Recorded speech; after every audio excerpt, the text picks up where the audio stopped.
recording live. No, I'm kidding.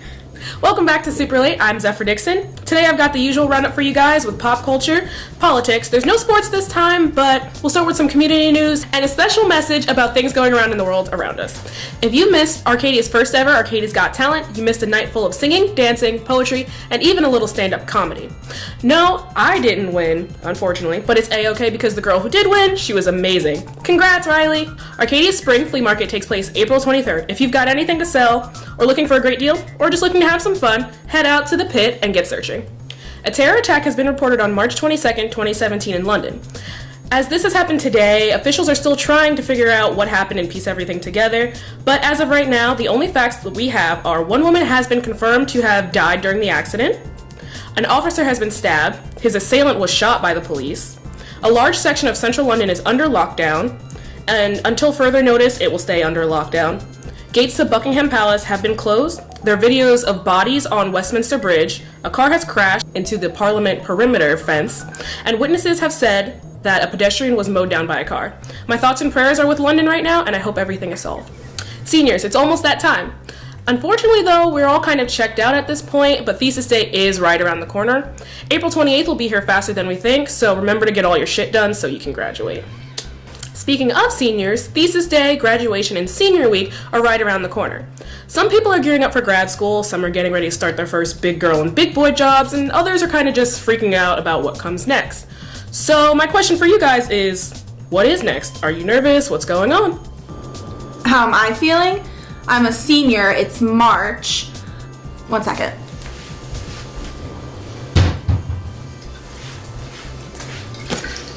I'm feeling pretty damn good. Real world. I'm stressed, Seth. I'm stressed.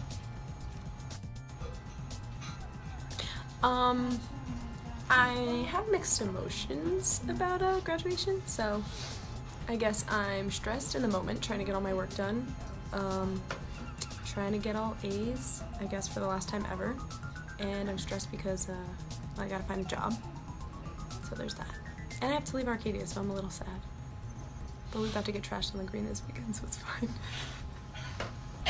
Terrified.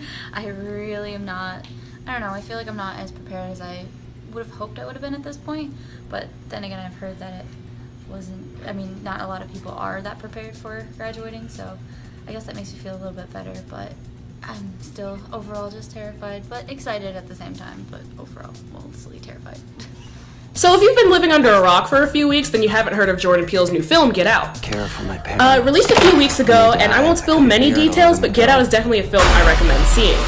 It finally takes a spin on what we're used to seeing in film these days. We're usually used to seeing black men as being scary, hulking, and most of the time they're the villain. But here we see Daniel Kaluuya, who plays Chris. He's a normal black man, just everyone, knows everyone. He's a photographer, has a white girlfriend. There's nothing different about that. But we get to see him be scared instead of scary. Not only that, but Get Out shows very real realities that black people face every day. There's a real underlying story here about black people and how they're treated in society. A lot of people think racism isn't real and it's not a thing anymore, but it truly is once you see Get Out. I really don't want to ruin the film for you guys, but if you truly want to understand the many issues facing black people in America, black people in interracial relationships, and how racism is treated today in society, I definitely recommend you go see Get Out. As you all know, Donald Trump has reported via Twitter, his favorite use of social media, that former President Barack Obama had wiretapped phones in Trump Tower during the election campaign. With most of his outrageous claims, Trump has provided no evidence that this is true. Kevin Lewis, an Obama spokesperson, has said, and I quote, "A cardinal rule of the Obama administration was that no White House official ever interfered with any independent investigation led by the Department of Justice."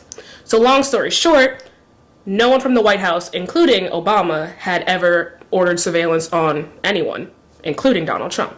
So I asked a few students how they feel about this. I asked, what do you guys think about Trump pulling out accusations like this?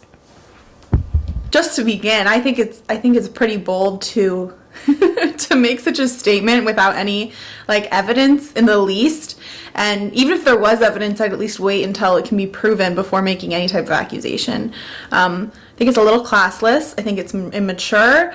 I think that a lot of the things that come out of his mouth nowadays don't really have a lot of validation at all and should take him with a grain of salt, essentially, because that's the kind of person that we have on our hands right now, and it's unfortunate, but we can't allow him to be a voice for everyone. Okay, guys, that's all I have for you today. Check back soon for more. See you next time.